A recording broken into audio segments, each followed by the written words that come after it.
28 मार्च 2020 वह दौर था जिस वक्त देश कोविड जैसी महामारी से जूझ रहा था। तभी देश के प्रधानमंत्री का एक ट्वीट आता है कि कोविड के खिलाफ युद्ध में बहुत से लोग डोनेट करना चाहते हैं, तो फंड बनाया गया है, आप इसमें डोनेट कर सकते हैं। लोगों ने भर भर कर डोनेट किया। लोगों ने ही नहीं, CSR यानी कि कॉर्पोरेट सोशल रेस्पॉन्ड ने 2400 करोड़ रुपए का डोनेट किया। 100 से ज्यादा सरकारी कंपनियों के कर्मचारियों के वेतन काटे गए और 155 करोड़ रुपए का फंड डोनेट किया गया। यह फंड आम जनता के लिए कॉर्पोरेट, सरकारी कंपनियों और आम जनता के द्वारा डोनेट किया गया था। इस फंड की आधी अधूरी जानकारी कुछ वक्त तक पीएम केयर वेबसाइट पर साझा की गई। वेबसाइट पर कुछ वक्त तक साझा की गई, लेकिन पूरा हिसाब साझा नहीं किया गया। यहाँ से खेला शुरू होता है। जनता ने हिसाब मांगा, RTI डाली। जनवरी 2023 में सरकार ने दिल्ली हाई कोर्ट में एक एफिडेविट फाइल किया और कहा पीएम केयर फंड ना तो संविधान के तहत बनाया गया है, ना ही किसी राज्य के द्वारा बनाया गया है और ना ही संसद के द्वारा बनाया गया है। तो इस हिसाब से ये कोई वैधानिक निकाय नहीं है, इसीलिए RTI के द्वारा कोई भी जानकारी साझा नहीं की जाएगी, क्योंकि यह RTI के कानून के दायरे से बाहर आता है। 2023 तक इस फंड में 6,02,83.7 करोड़ रुपए मौजूद थे,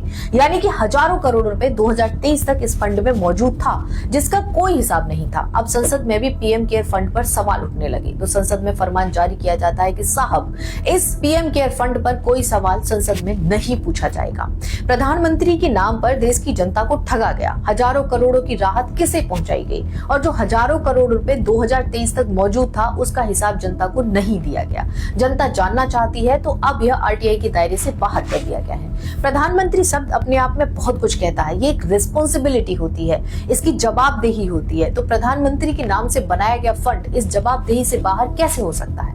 आप हमें अपने विचार कमेंट बॉक्स में साझा जरूर करें कि ये घोटाला कैसे हुआ, किसने किया और ये करोड़ों रुपया जो जनता का था, जो कोविड जैसी महामारी का फायदा उठाकर कमाया गया, जनता से खींचा गया, और अब ये पैसा कहाँ है, किसके इससे खजाने भर चुके हैं। आप अपने विचार साझा करना ना भूलें। हाँ, हमें लाइक, शेयर, सब्सक्राइब और फॉलो करना बिल्कुल ना भूलें।